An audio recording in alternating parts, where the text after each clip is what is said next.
Here we go. Lesson number 4. Elastic potential energy. Take a spring. That's not a spring. That's a spring. Take a spring. If you just leave it there, its total elastic energy, obviously I can't be bothered to write E out all the time. I'm just going to put E for energy. I'm going to put a little e at the bottom for elastic. So EE, like that, EE would be 0 because I haven't stretched it. I've done no work on it. Just sits there in a 0 energy state.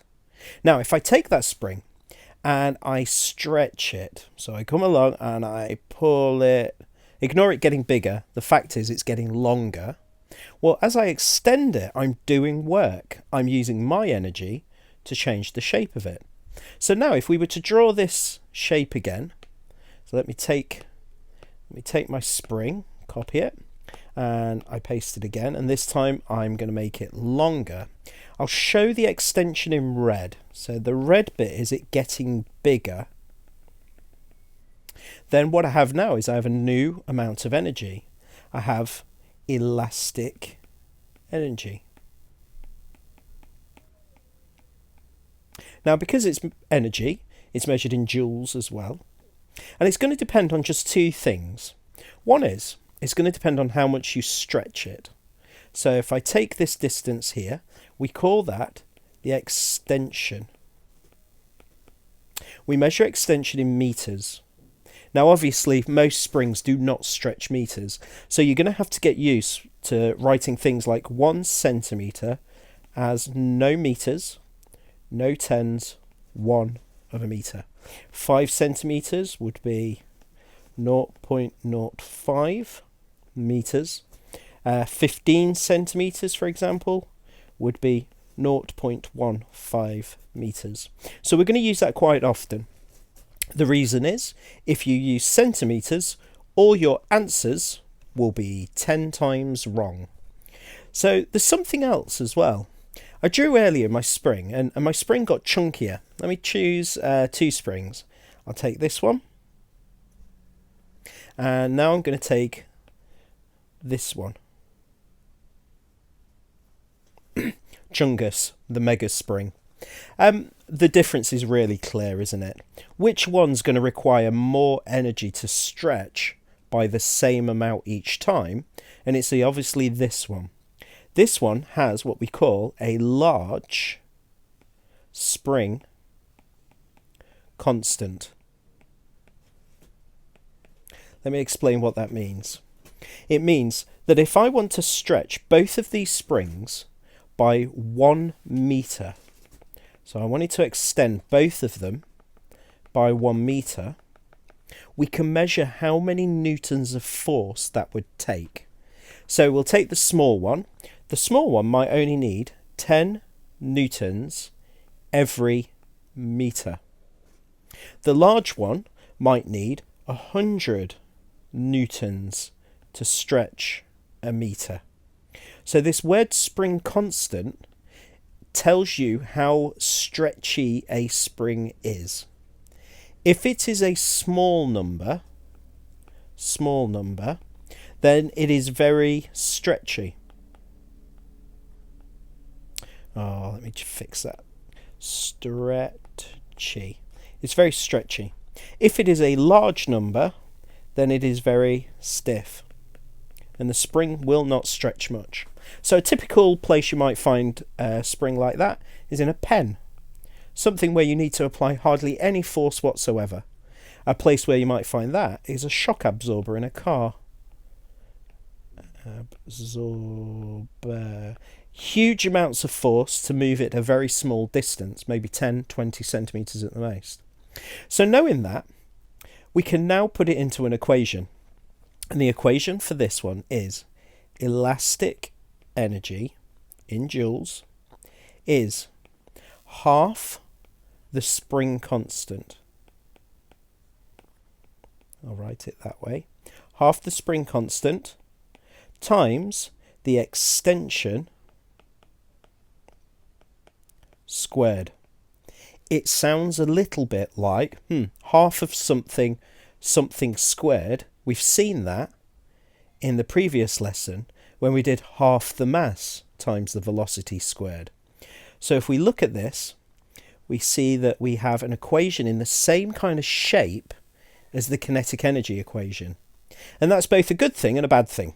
And I'll show you why. Because we're scientists, we get a little bit lazy and we write algebraically. We would write this as elastic energy in joules is equal to a half.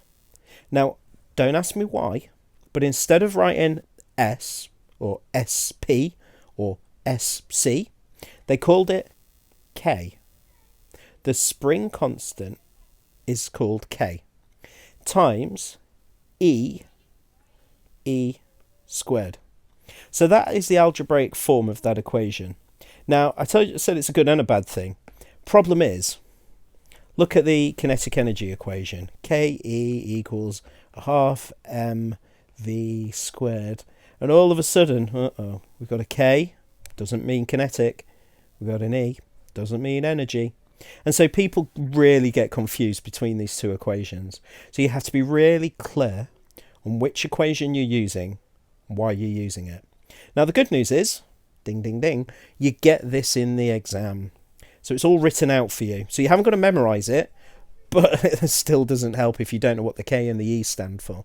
So let's give it a go. What does it look like? Let's do a spring hanging from a weight. There's the weight. And we've done this before. We did it. It's called Hooke's law. We'll say there's the natural length. Natural length. And we'll say it's a natural length of 5 centimetres. And now it's to an extended length. So the extension that's been added on is a further 5 centimetres. So the whole thing is 10 centimetres long. Let's find out. We'll also need to know the spring constant, K. So let's call it 20 newtons per metre. I might be able to do this in my head, might not. I really must start sitting down with a calculator. So, what's the elastic energy? Let's find out. E. We do half K, which will be a half of 20, 10, times the extension squared. So, let me just put it in properly, E squared. So, it's 0.05 centimetres squared. So 5 times 5 is 25. So in this case, 0.25. Pretty sure that's right. No, it's not. Let me go back a minute. It would be 0.025. Because 0.05 of 0.05, which is what we're doing. Let me just go find one. Here we go. 0.05 times 0.05 equals, I forgot a 0. See, too much time off. Let's try it one more time. 0.025. And we times them together. In this case, it's easy. We just take one off there, one off there. We get 0.025 joules. And sometimes you'll see this in terms of work. Now, work just means energy you've used to do it. So if you saw a question like this and it said, what was the work done on the spring? Well, this is it. It's the same answer. Work done when the weight was added on to the spring. When that was added on, it's done work by pulling the spring down. So it's the same thing. And the energy inside the spring is the same number. Just like if I spend 10 joules lifting a ball off the table, it now has 10 joules of GPE on top of the table. So that's the spring constant. Final thing you might be asked to do, and you might have guessed by now, is rearrange.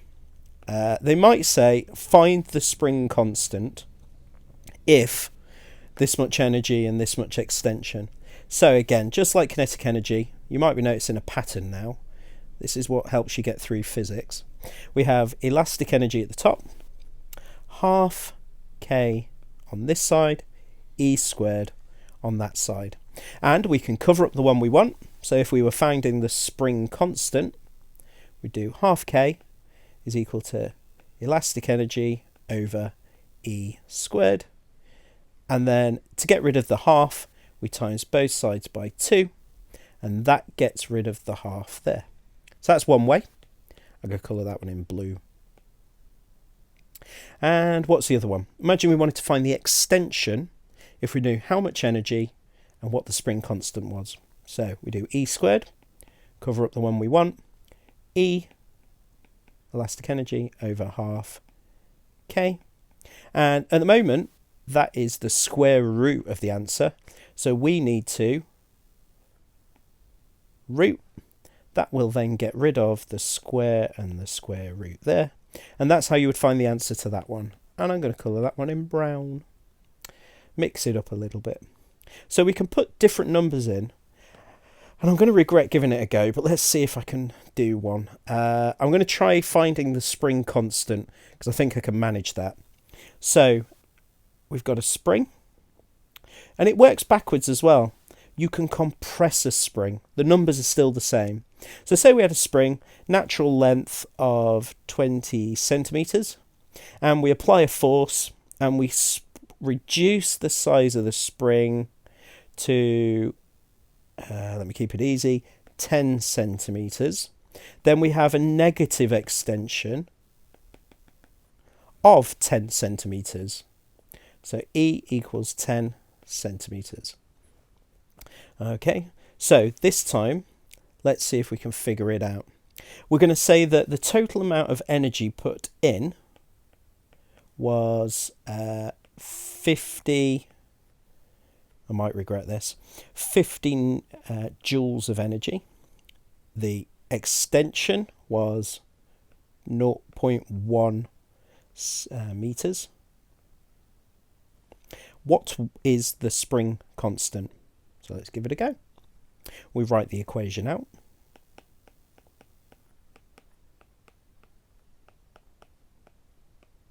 We rearrange it either using the triangle, or we put on a big boy pants and we figure out how to do it without it. So we end up with half K equals E over E squared. And whatever we get, we're just going to times that answer by 2 to get rid of that half. So let's plug the numbers in. We've got 50 joules went in. E squared is 0.1 squared. I've learnt my lesson from last time. So 0.1 of 0.1 is 0.0.1. And we are going to take that answer and we're going to times it by 2, whatever it may be.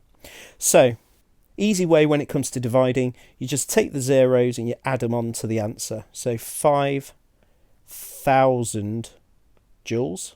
Seems a bit big. And then we're going to times it by 2. So we're going to end up with 10,000 joules. I think I may have overestimated my numbers a little bit. But anyhow, and it won't be joules, silly me. I'm finding the spring constant, aren't I? So it would be newtons every metre. Newtons per metre. Yeah, definitely overcooked it, but you get the idea. So that's it. As always, photographs of your work. Have a little go at any quizzes I put on the bottom. I don't know if I'm going to yet. And put a Google sheet in if that's how you like to work. Let me know if you've got any problems at all. Email or in the comments. Bye.